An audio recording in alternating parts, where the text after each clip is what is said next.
La personne de confiance. Alors aujourd'hui, j'ai décidé de vous parler de ce roman de Didier Van Cauwelaert et c'est un roman que j'ai trouvé absolument fascinant, vraiment, très, très intéressant. Donc c'est un roman auquel j'ai décidé de consacrer quelques vidéos. Donc la première, c'est celle-ci dans laquelle je vous présente le roman dans ses grandes lignes. Et puis, la 2e, ensuite, il y aura la lecture du début du roman. Il y aura une explication de ce début de roman et puis quelques extraits. Donc, pour cette première vidéo, eh bien, je vais tout simplement vous faire une présentation générale et vous donner mon avis. Je ne peux pas résister à donner mon avis. Je vais vous présenter les personnages, les lieux de l'intrigue, et puis il y aura également l'intrigue pour les plus curieux. Et comme je l'ai dit, la lecture d'extraits, eh bien, se fera dans des vidéos. Voilà, voilà, voilà. Donc, on va commencer par là, par mon avis, les personnages. Alors, mon avis, je l'ai écrit dans les grandes lignes, comme cela, ceux qui ont si je parle trop vite, si je m'emballe, passionnée par mon récit de littérature, vous pourrez toujours regarder ce que j'ai écrit pour vous aider pour vous aider à suivre, d'accord? Donc voilà, donc ce roman, Une personne de confiance, il s'agit d'un roman que j'ai trouvé absolument original, tout à fait original, mais dans son écriture, parce que comme je le dis, l'intrigue de ce roman est assez banale. Mais je ne vais pas vous la dire tout de suite. Je ne vous la donne pas tout de suite. Ce qui fait l'originalité du roman, c'est la façon dont cette intrigue est présentée et elle est menée. Ou plutôt, je devrais dire, ou plutôt la façon dont l'intrigue n'est pas présentée, n'est pas posée dès le début du roman. Et c'est là qu'est toute la magie du roman, parce que cette intrigue est devinée, aperçue, tissée au fil des pages, à partir des indices qui sont laissés par l'auteur, et donc le narrateur, à partir des éléments qui sont parsemés un petit peu à droite, un petit peu à gauche dans le récit, et que le lecteur va réunir progressivement et très, très souvent de façon rétrospective. Donc très souvent ce livre, on va le lire, on est intrigué, on ne comprend pas tout, et puis à un moment, on a une information. Et cette information fonctionne un petit peu comme la clé qui nous permet de tout mettre en place, de reconstituer ce qui a été dit auparavant. Donc, je trouve que c'est vraiment très, très bien construit. Cela fait partie de ces romans dans lesquels la narration ne nous donne pas tout dès le début. Un peu comme un roman policier parfois, sauf que là, ce n'est pas vraiment un roman policier, hein. Mais il y a oui, certaines similitudes, certaines similitudes. Et donc, comme je le dis, c'est là ce qui fait la magie de ce roman, et c'est aussi la raison pour laquelle, bien sûr, je ne vais pas vous livrer cette intrigue de but en blanc, c'est-à-dire tout de suite, immédiatement, dès le départ, rapidement. Et non, parce que découvrir l'intrigue de ce roman, cela fait partie, justement, ça fait partie de l'expérience de lecture de ce livre, et c'est ce qui en fait la beauté. Donc, si je vous expliquais tout maintenant, je casserai un petit peu du suspense et puis je casserai complètement la beauté de la construction quand on se laisse entraîner par ce récit. Et ce qui est beau, c'est que justement, on construit petit à petit. Parfois, on est un petit peu frustré, parfois, on a envie de savoir, parfois, on est intrigué, parfois, on a peur, parfois, c'est très, très drôle, très souvent, c'est très drôle. Et donc, au final, l'histoire est magistralement écrite. Alors, un tout petit peu déstabilisante au départ, comme vous le verrez dans l'extrait, dans le premier extrait que je vais lire, l'histoire est un tout petit peu déstabilisante parce que justement, au lieu d'avoir une intrigue clairement posée, des personnages clairement présentés, eh bien, dès le début, cela fonctionne de la même façon. Dès le début, c'est à nous d'être bien attentifs et de construire. Mais ça se construit très facilement. C'est tout simplement que dans notre monde d'impatience et de gratification immédiate, on a rarement l'habitude de construire progressivement. Mais là, c'est très, très beau parce que c'est vraiment cela. Donc, dès le départ, on est laissé dans un flou savamment entretenu. Et c'est ce qui est magnifique, c'est que c'est tout le talent de l'auteur. Le romancier est toujours sur le fil, toujours dans un équilibre entre la carotte pour nous faire avancer. Hein, il nous met une carotte au bout du nez et puis nous, on avance comme si on était un âne ou un cheval qui voulait manger la carotte. Et puis des récompenses en nous donnant des indices. Donc, c'est savamment entretenu parce que c'est très bien écrit. Et seule notre lecture pourra dissiper ce flou, seule notre lecture pourra nous permettre de comprendre. Donc, il faut continuer. Il ne faut pas s'arrêter et relire la page précédente. Non, parce que la réponse est probablement dans les pages suivantes. Donc, il faut continuer en acceptant que à ce moment-là du livre, on n'a pas toutes les réponses. Et j'ai trouvé que c'était fantastique. Donc voilà, il faut continuer, accepter que parfois il nous manque des pièces du puzzle, mais rassurez-vous, l'auteur a tout prévu, ces pièces arriveront et en notre qualité de lecteur, nous serons toujours soutenus par une bonne dose d'humour et de légèreté. Parce qu'effectivement, ce roman est drôle. Grâce au personnage principal, et à son caractère dans le sens vraiment de sa façon d'être, sa façon de penser, son tempérament, le roman est très drôle. Alors, ce que j'ai particulièrement aimé avec ce roman, que j'ai beaucoup aimé et que je vous recommande, c'est qu'en tant que lecteur, il faut s'en remettre à l'auteur. Et ça, c'est très, très intéressant parce que c'est un très gros contrat de confiance que nous signons avec lui. Nous nous en remettons à lui. On ne sait pas. On s'en remet à lui sans savoir où il nous emmène, comment il nous y emmène et ni pourquoi, puisque, puisque nous n'avons aucune visibilité sur l'intrigue. Donc ça, c'est ce qui est très, très intéressant. Hein, c'est que ce bel écrivain sait très, très bien manier la plume, vraiment, et nous emmène. Et il nous emmène, mais on ne sait pas où, on ne sait pas comment, on ne sait pas combien de temps ça va durer, on ne sait pas pourquoi on y va. Mais on y va parce que son style est très beau. Son style est très clair, très net, très vif. Le vocabulaire est assez simple. Il y a du vocabulaire familier, mais on le comprend bien dans le contexte. Donc, c'est très, très beau, du coup, de se laisser aller et de lâcher prise. C'est un roman qui invite à lâcher prise. Nous sommes le lecteur, nous ne savons pas et nous nous laissons guider. Et donc, ce qu'il faut savoir, c'est que nous sommes entre de très bonnes mains d'un point de vue littéraire. Et donc, il faut accorder notre confiance à cet écrivain et le laisser aller. Et du coup, cela en fait un roman très, très original, très drôle. Alors, ce que l'on a aussi de très intéressant, c'est qu'il s'agit d'un monologue dialogué. Alors, un monologue dialogué, je viens de l'inventer. Ce n'est pas un terme littéraire très répandu, puisque un monologue, ce n'est pas un dialogue, et un dialogue, ce n'est pas un monologue. Ne vous dites pas que je suis devenue complètement inculte en littérature. Non, non.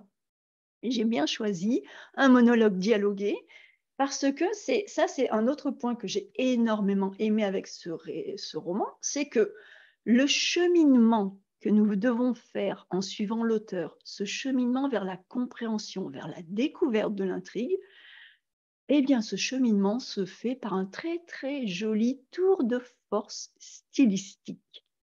C'est-à-dire que le roman comprend plusieurs personnages. Plusieurs personnages, on n'est pas en train de suivre un seul personnage. Il y a plusieurs personnages et il y a ce personnage principal qui, lui, est en garde à vue. Donc, on ne sait pas pourquoi. Dès le début du roman, notre personnage principal est en garde à vue, c'est-à-dire qu'il est dans un commissariat, il est à la police, dans un poste de police, et il est face à un policier qui l'interroge parce qu'il est suspecté de quelque chose. Voilà. Mais on ne sait pas quoi. On ne sait pas quoi, on ne sait rien. Mais dès le début, on comprend que notre personnage principal est en garde à vue, retenu par la police. On comprend qu'il est interrogé par un capitaine de police dans un commissariat. OK, ça on le sait. Mais de ce capitaine, on entendra, et je l'ai mis entre guillemets puisqu'il s'agit d'un livre, on n'entendra rien. Donc ce que je veux dire par là, c'est que l'auteur réussit à ne faire parler à la première personne que le personnage principal. Et ce personnage principal parle tout le long du roman. Il n'y a pas de moment purement descriptif dans lesquels le personnage principal arrête de parler et l'auteur en tant que narrateur intervient. Non. Du début à la fin du roman, nous avons ce personnage principal qui monologue par définition, sauf qu'en fait, il dialogue. Mais on n'entend pas, on ne lit pas, on ne voit pas les autres personnages. Donc ça, c'est absolument fabuleux, hein. L'auteur réussit à ne faire parler à la première personne que le personnage principal, un certain Maximilien, qui est surnommé Max. Max est son diminutif. Max parle pendant tout le roman. C'est lui et uniquement lui qui parle. Il est à la fois le personnage principal et le narrateur qui va faire venir dans sa propre narration des dialogues, donc normalement des dialogues rapportés, puisque quand Max parle, il raconte des choses qui se sont déjà passées, des choses au passé. Sauf que Max a une façon de raconter qui fait que le dialogue, en fait, est posé tel quel, comme un véritable dialogue, qui devient un dialogue vivant à l'intérieur des paroles de Max. Et ça, c'est formidable. Ça se comprend très bien. Ce n'est absolument pas difficile à comprendre, hein. Ça se lit très bien, c'est très facile. Peut-être que ce que je vous dis peut sembler difficile, mais non, non, absolument pas, hein. Et donc, Max parle pendant tout le roman. C'est lui et uniquement lui qui parle. Il est à la fois le personnage principal, le narrateur. Il invite dans sa narration des dialogues rapportés au style direct. Ça aussi, je l'ai inventé. Il explique ce qui est arrivé, il répond aux questions du capitaine, ça c'est fabuleux. Il répond aux questions du capitaine, mais jamais on ne lit une seule question du capitaine. Par contre, avec les réponses que Max donne, on comprend très bien que le capitaine vient de lui poser une question et on comprend très bien quel était le contenu de cette question. Donc c'est absolument fabuleux, très très bien écrit. Donc il répond aux questions du capitaine. Il pose aussi des questions au capitaine, donc ça c'est très drôle parce que Max est en garde à vue. Il est interrogé par la police et il trouve le moyen, très très très souvent, de poser des questions au capitaine, mais des questions complètement hors sujet, on dirait à côté de la plaque, en langage un peu familier. Des questions absolument hors sujet, comme par exemple, qu'est-ce que vous mangez au petit déjeuner? Pourquoi vous mangez ça? Vous aimez le café sans sucre? Ah oui, moi aussi. Et pourquoi vous prenez du sucre dans votre café? Enfin, des choses qui n'ont pas lieu d'être quand on est en garde à vue, encore moins quand on est celui qui se fait interroger par la police. Mais Max est très spontané et donc cela donne une légèreté à ce roman, une fraîcheur, c'est délicieux, c'est absolument délicieux. Donc voilà, il pose des questions, il répète ses réponses, il rapporte des conversations qu'il a eues avec d'autres personnages, donc c'est très très vivant. C'est absolument vivant. Et je tiens à préciser que si l'on m'avait dit cela avant la lecture, en fait, j'aurais eu peur de m'ennuyer. Mais, force est de constater que ce n'est pas du tout le cas. Ce roman est écrit avec un rythme très soutenu, vif, drôle, plein d'humour. Le personnage, alors j'ai écrit Maxou, mais non, je me suis trompée. De temps en temps, il se fait appeler Maxou, mais c'est surtout Max. C'est un personnage très drôle. Max est très, très honnête. Il est un petit peu dépassé par les événements. C'est le stéréotype du gentil gars. Voilà, il voit toujours le bon côté des choses, sans arrière-pensée. Là, il est en garde à vue, il ne comprend pas trop pourquoi, mais il a envie d'aider le policier à trouver une solution au problème qui est la cause de cette garde à vue.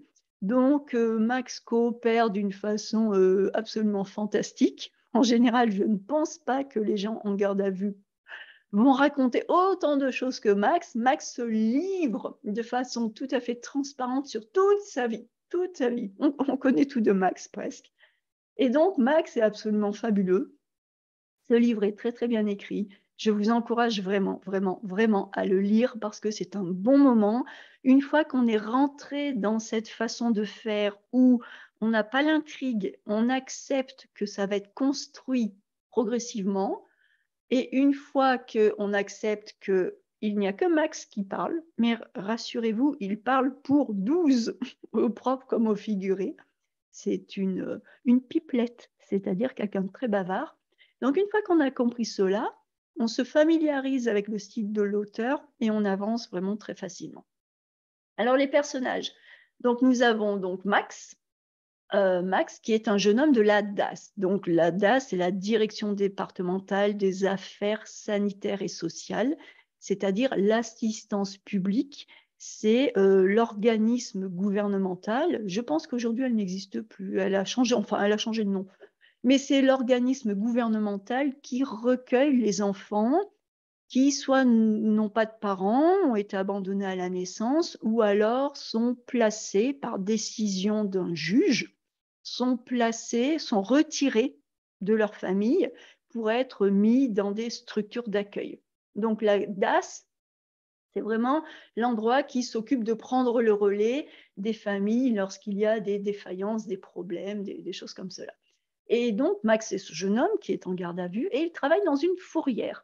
Alors, la fourrière, c'est en général, on n'aime pas la fourrière parce que la fourrière, si jamais vous vous garez sur une place de parking absolument interdite, si vous vous garez et que vous gênez, si vous garez votre voiture n'importe où, eh bien, la fourrière peut venir avec un petit camion et elle emmène votre voiture, elle va la mettre dans un endroit et pour récupérer votre voiture, il faut payer cher. Voilà, donc la fourrière, ce n'est pas bien quand notre voiture est mise en fourrière. Ensuite, nous avons, Madeleine Larmor. Alors Madeleine Larmor, c'est une vieille dame, une Bretonne, une dame donc qui vient de la Bretagne, de la Bretagne et c'est la fondatrice d'une très grande biscuiterie. Elle fait des biscuits, Madeleine. En plus, faire des biscuits quand on s'appelle Madeleine, c'est très joli. Et donc, sa biscuiterie s'appelle les biscuits Larmor. Et sur la marque des biscuits, on parle de Mamie Larmor. Voilà. Et Max va beaucoup parler de Mamie Larmor. Il va même l'appeler souvent, il va l'appeler Mad, diminutif, que Max s'autorise à lui donner. Donc, mais Madeleine est une vieille dame absolument pétillante, dynamique, fabuleuse, très humaine. Nous avons également dans les personnages, nous avons Samira. Alors Samira, c'est la voisine de Max, la voisine du dessus. Et Max est éperdument amoureux de Samira. Mais il n'ose pas lui dire. Mais bon, elle le sait, elle l'a vu, hein. Donc Samira est étudiante. Alors il me manque mon accent. Étudiante, ah voilà, accent aigu. Samira est étudiante en pharmacie. Et donc Samira va être mêlée d'assez près à toute cette histoire. Nous avons également un autre personnage assez important dans le récit. Il s'agit du neveu de Madeleine, de la vieille dame. Donc ce neveu s'appelle Étienne et Étienne est poussé par les mauvais conseils de son épouse, de sa femme à lui.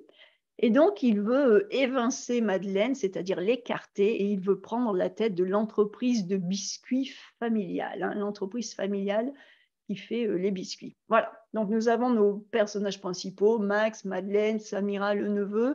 Nous avons le capitaine de police qui est là aussi, hein, puisque c'est lui qui pose les questions. Mais bon, lui, c'est facile. On comprend très vite qu'il est là, puisque Max est en garde à vue. Alors, les lieux de l'intrigue. Donc, l'intrigue physique se déroule en Bretagne, dans le Finistère, à la pointe de la Bretagne, mais l'intrigue racontée se déroule entre Paris et la Bretagne. Donc, quand je dis que l'intrigue physique se déroule en Bretagne, c'est parce que la garde à vue elle-même est en Bretagne. Max est retenu dans un commissariat en Bretagne. Donc, les faits racontés par Max se déroulent, mais les faits racontés par Max se déroulent entre Paris et la Bretagne. Voilà. Mais bon, rien de très difficile à comprendre, hein. Max est retenu dans un commissariat en Bretagne et il raconte une histoire qui se passe en Bretagne, mais aussi à Paris, avec un petit voyage en Suisse.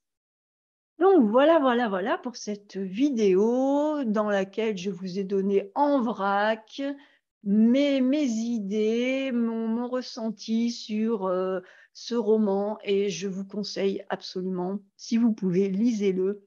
C'est un très beau moment de littérature. Littérature contemporaine, mais littérature accessible et facile à comprendre, mais quand même bien monté sur le plan littéraire, stylistique, très beau roman et puis l'histoire est aussi très, très jolie.